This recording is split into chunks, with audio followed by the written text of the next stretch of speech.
Good morning guys, welcome to my channel गलियानीज corner. मैं हूं आपकी होस्ट, आपकी दोस्त पूनम कुकरीति बडोला, और स्वागत करती हूं आपका अपने चैनल गलियानीज कॉर्नर में।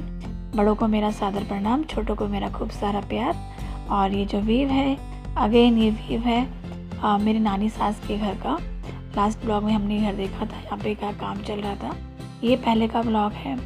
एक्चुअली ये ब्लॉग इसलिए है कि मैं लास्ट ईयर हम लोग गए थे इगास के दिन अपनी नानी सास के घर, तो मुझे लगा वो मेमोरीज़ भी आपके साथ शेयर करनी चाहिए, तो इसलिए मैंने ये ब्लॉग तैयार किया और आशा करती हूँ आप लोगों को ये ब्लॉग पसंद आएगा। तो देखिए, सुबह का टाइम है, हम लोग अर्ली मॉर्निंग निकले थे और सुबह जो है वहाँ पहुँच गए थे। सुबह घर के बाहर का व्यू है और ये देखिए हम सब यहाँ पे हैं और ये धूप में नानी बैठी है।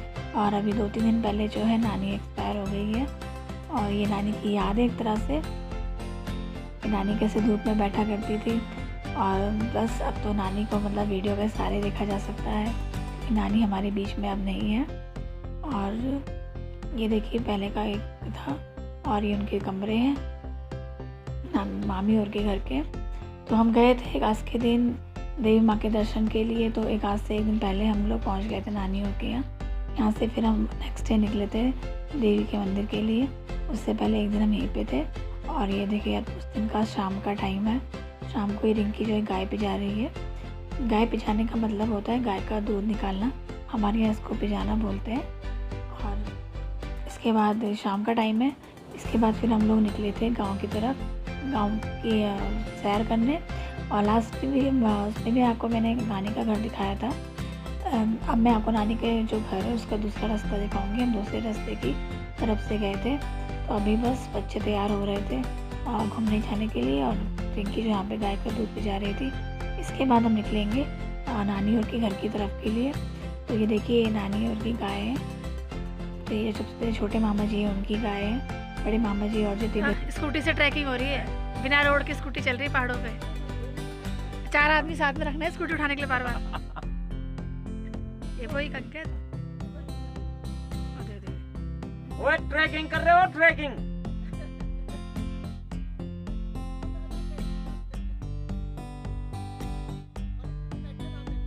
तो इसके बाद आ गए थे हम गांव की तरफ। आज हम जाएंगे गांव नीचे के रास्ते से, नीचे धारा पड़ती है, वहां से हम निकलेंगे।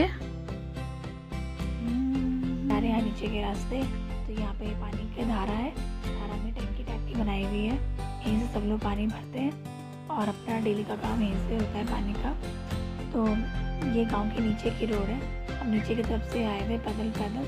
इगास का टाइम जो होता है ना, सर्दियों का टाइम होता है। ये हम दिवाली के बाद जब आए थे तब का ये सीन है। तुम्हारी कितनी गाय है? बकरी आऊंगी बाकी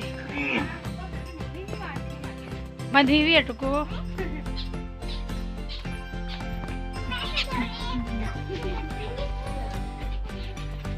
मकान बंद है ना।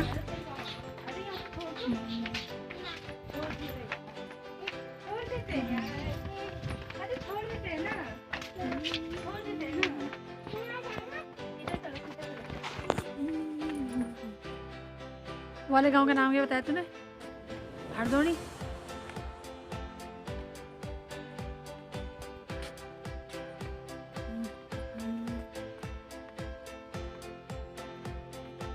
वीडियो आज धड़ाम गिरूंगी, लोग बोलेंगे मोबाइल तो क्या है ही नहीं, मोबाइल लेकर चलनी तो गिरा तो छेगा। रोड है इस तरफ नहीं आई थी यार पिछली बार मैं, हाँ नीचे गई थी। तो गाइस देख सकते हैं आप ही गाँव का भी पुराने मकान देखिए, कितने छोटे छोटे मकान हैं यहाँ पे, किस तरह से एक के साथ एक लगे हुए। और ये पहले गांव में ऐसे ही मकान हुआ करते थे, अब तो लोगों ने पक्के मकान भी बना लिए हैं। तो ये नीचे के रास्ते हम लोग आए थे नानी और के यहाँ, और नानी के घर का तो आपने लास्ट वीडियो में देख लिया था, नानी की तिमरी और वहाँ के आसपास का व्यू। तो ये हम पहुँचने वाले नानी के घर। नानी के यहाँ से फिर हम लोग नेक्स्ट डे निकले थे देवी डांड के लिए। देवी माँ के दर्शन के बाद फिर हम गए थे मेरी जेठानी के मायके, वहीं पास में ही पड़ता है, कांडी के पास में गाँव दमरड़ा पड़ता है, वो मेरी जेठानी का मायका है। फिर हम वहाँ गए थे, तो वहाँ के मैंने कुछ सीन लिए थे। तो यहाँ पे नानी के घर पहुँचने वाले हैं हम। इसके बाद मैं आपको दिखाऊंगी अपनी जेठानी का मायका, क्योंकि इससे आगे का व्यू आपने देखा हुआ है। लास्ट ब्लॉग में मैंने आपसे शेयर किया था नानी की तिवरी और नानी की तिवरी के आसपास का व्यू कैसा रहता है। तो उसके बाद फिर हम देखिए यहाँ पहुँच गए हैं, ये नीचे के रास्ते पहुँचे हम। लास्ट टाइम ऊपर से आए थे हम लोग। यहाँ पे देखिए हम नीचे से एंटर करेंगे नानी के घर में, और इसके बाद फिर अगला सीन जो होगा वो होगा मेरी जेठानी के मायके का, जो मंदिर से आते हुए हम उनके यहाँ थोड़ी देर रुके थे तब का सीन ये रहा। तो ये मेरी नानी जो मेरी जेठानी है उनके मायके का ये सीन है। ये उनका डॉगी बैठा है यहाँ पे, बड़ा ही भयंकर डॉगी था ये, मतलब बिल्कुल अगर गुस्सा आ जाए तो शायद ही इंसान को फाड़ के धर दे, इतना मतलब भयंकर डॉगी था। पहाड़ी कुत्ते जो होते हैं बड़े डेंजरस होते हैं, ये मतलब इंसानों से ज़्यादा ही जंगली जानवर भगाने के काम में आते हैं। और देखिए यहाँ पे ये आपकी कद्दू वगैरह की बेल लगी है उन लोगों की। और हम लोग यहाँ पहुँचे थे दिन के टाइम, बिना बताए हम ऐसे ही आ गए थे। तो ये ताई जी लगी हैं मेरी जेठानी से फ़ोन में बात करने में, उन्हें बताने में कि हम लोग आए हैं, तो अगर नीचे के लिए कुछ सामान या कुछ भिजवाना है या कुछ काम है तो बोल के वो बता दें, इस टाइम हमारे थ्रू वो काम हो जाएगा। पहाड़ों में जो लोग होते हैं बहुत ही सीधे और बहुत ही साधारण होते हैं। वैसे हम जो पहाड़ी होते हैं हम सीधे ही होते हैं, अपने मुँह से अपनी बढ़ाई कर सकते हैं। तो तो ऐसा वो है, तो मतलब बहुत भोले से लोग होते हैं। अभी से हम लोग यहाँ गए थे तो ताई जी उसके बाद बिल्कुल जुट गई थी, बिल्कुल दालें वाले जो कुछ भी घर का सामान है, जैसे दालें हैं, यहाँ पे कद्दू लगे थे, थोड़े वो खीरे वगैरह ऐसी चीज़ें, मतलब वो उनको ये था कि बस चाहिए 5 मिनट के लिए, बस मिलने के लिए ही आए हैं, बस इनको मैं क्या दे दूँ क्या ना दे दूँ, बस तो क्या करा खिला दूँ कहाँ ना घुमा दूँ, उनको ऐसा था। तो देखिए ताई जी बैठी थी, का तिरपाल निकल गया था, इसमें इन्होंने दालें वाली रखी थी। देखो गैद की दाल वगैरह इन्होंने हमें दी भी थी, गैद की दाल दी थी, उड़द की दाल दी थी, और एक बड़ा सा कद्दू दिया था, एक छोटा कद्दू भी दिया था, 2 कद्दू उन्होंने हमें दिए थे, और भी कुछ सामान दिया था, डिटेल में मुझे याद नहीं है। हम काफ़ी बड़ा पंचा बांध के लाए थे वहाँ से।